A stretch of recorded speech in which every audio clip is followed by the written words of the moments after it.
आज की ये कहानी एक ऐसी शापित चुड़ैल के बारे में है जिसे अगर आप पसंद आ गए तो वो आपको मौत के घाट उतार देगी। उसका सिर्फ नाम भी लेना इतना ज्यादा खौफनाक था कि डर के मारे लोगों की दिल की धड़कनें रुक जाती थी।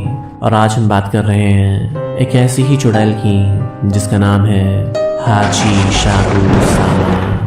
जापान की प्राचीन कथाओं में हाची शाकू सामा को बहुत ही ज्यादा खौफ से भरी नजरों से देखा जाता है, क्योंकि वहाँ के लोगों का ये मानना है कि अगर किसी भी इंसान ने हाची शाकू सामा को देख भी लिया तो उसकी मौत तय है। वो अपने शिकार को कभी जिंदा नहीं छोड़ती और उससे बचने का कोई तरीका भी नहीं सिवाय इसके कि वो जापान को छोड़कर ही चला जाए। हाची शाकू सामा का मतलब होता है 8 फीट टॉल, क्योंकि ये 8 फुट जितनी लंबी होती है और इसके चेहरे पर एक अजीब सी खौफनाक हंसी होती है। ये लोगों को जब भी मारने आती है तो एक अजीब सी आवाज आती है जो कि कुछ ऐसी सुनाई देती है। हाची शाकू सामा का आतंक पूरे जापान में बहुत ही ज्यादा था। आए दिन छोटे बच्चों की गायब होने की खबरें सामने आ रही थीं और इन्हीं सबसे परेशान होकर वहां के एक मंदिर के पुजारियों ने हाची शाकू सामा को अपने तंत्र मंत्र की विद्या से एक शक्तिशाली बंधन में कैद कर लिया और उसे जोजो की मूर्ति के नीचे दफन कर दिया ताकि वो वहां से कभी आजाद ना हो पाए।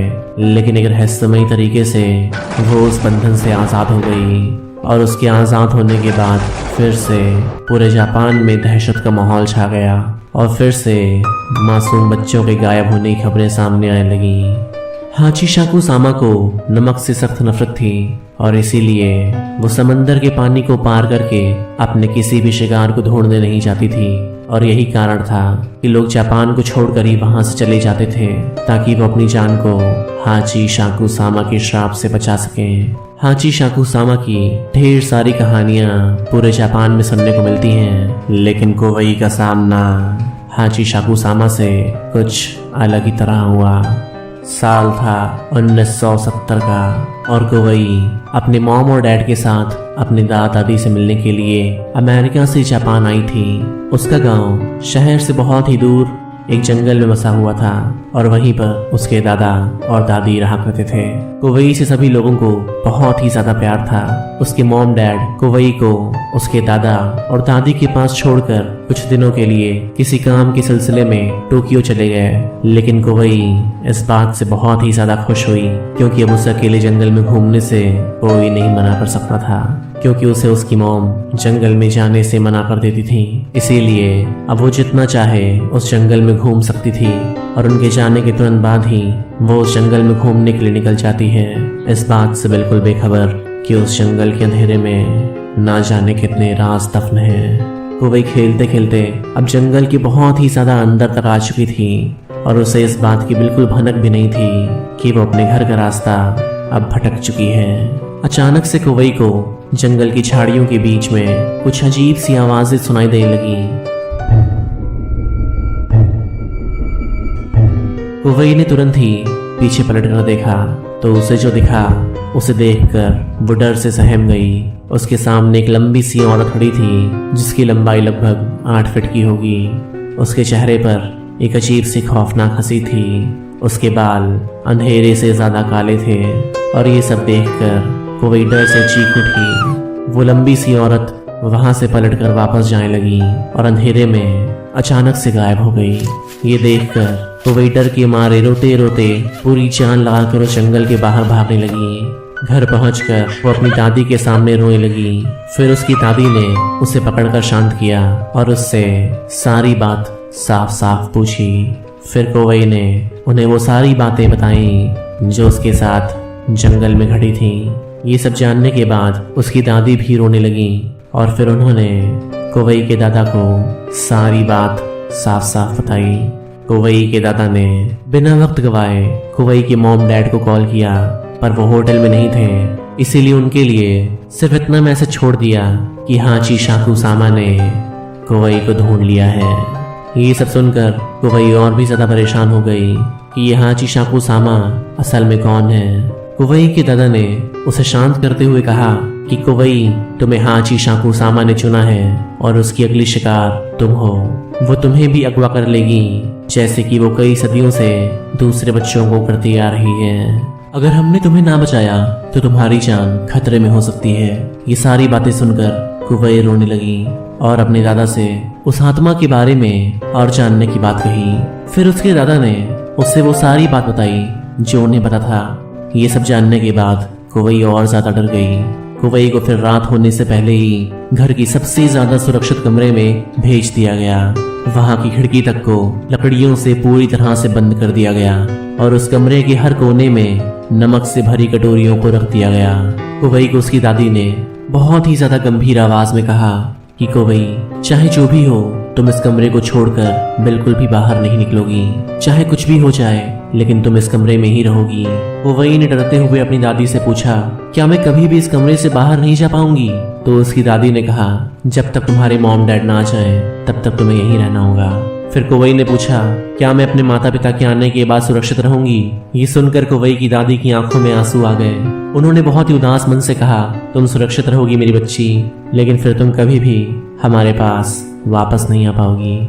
और फिर उसकी दादी उस कमरे से बाहर जाने लगी, लेकिन कुवई रोते हुए कह रही थी कि मुझे अकेले मत छोड़ो, प्लीज मुझसे दूर ना जाओ। उसकी दादी ने कहा कि कुवई, मैं तुम्हारे साथ इस कमरे में नहीं रुक सकती, क्योंकि इस कमरे में किया गया मंत्र सिर्फ एक ही इंसान को बचा सकता है, और वो तुम हो। तुम मेरे लिए मेरा सब कुछ हो। मैं भले ही मर जाऊं, लेकिन तुम्हें कुछ नहीं होने दूंगी। और इतना कहकर उन्होंने उस दरवाजे को बंद कर दिया। अब सूरज ढल चुका था और रात हो चुकी थी। कुवई उस कमरे में अकेले बैठे बैठे अपने मॉम डैड के आने का इंतजार कर रही थी। उसने अपने सामने एक कैंडल जला रखी थी, लेकिन रात के करीब 2 बजे उसे उस कमरे के बाहर किसी की दस्तक सुनाई देने लगी। कुवई ने जब ध्यान से बाहर आ रही आवाज को सुना तो उसकी दादी उससे कह रही थी, कुवई, अगर तुम्हें उस कमरे में डर लग रहा तो मैं आ सकती हूँ। कुवई जैसे ही दरवाजे को खोलने के लिए गई तो उसने ध्यान दिया कि उसकी दादी की आवाज कुछ अलग सुनाई दे रही थी, कुवई। लेकिन उसकी दादी ने उससे कहा था कि चाहे जो भी हो, चाहे जैसी भी आवाजें क्यों ना आए, तुम्हें दरवाजा नहीं खोलोगी। कुवई का ध्यान अचानक ही कमरे के किनारे रखे हुए नमक की कटोरियों पर गया और उस कटोरी में रखा नमक अचानक से काला होने लगा था और एक बार फिर से वो अजीब सी आवाजें आने लगी थी।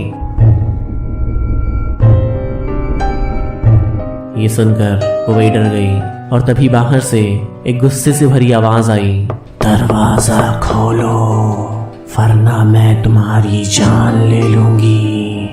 आज नहीं तो फिर कभी, लेकिन मैं तुम्हारी जान लेकर रहूंगी। ये सब सुनकर कुवई डर के खौफ में वहीं सिर रखकर रोने लगी और रात ऐसे ही बीत गई।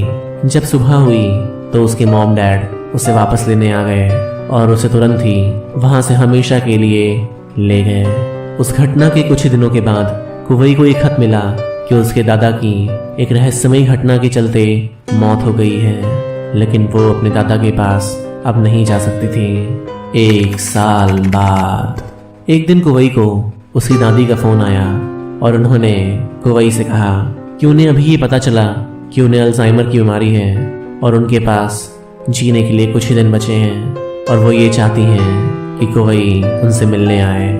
कुवई ये सुनकर बहुत ही ज्यादा हैरान हो जाती है और फिर वो अपनी दादी से पूछती है कि उसका वहां आना तो सेफ नहीं है। लेकिन तभी फोन की दूसरी तरफ से एक अजीब सी डरावनी आवाज में कोई कहता है, क्या तुम अपनी दादी की मौत पर भी नहीं आओगी?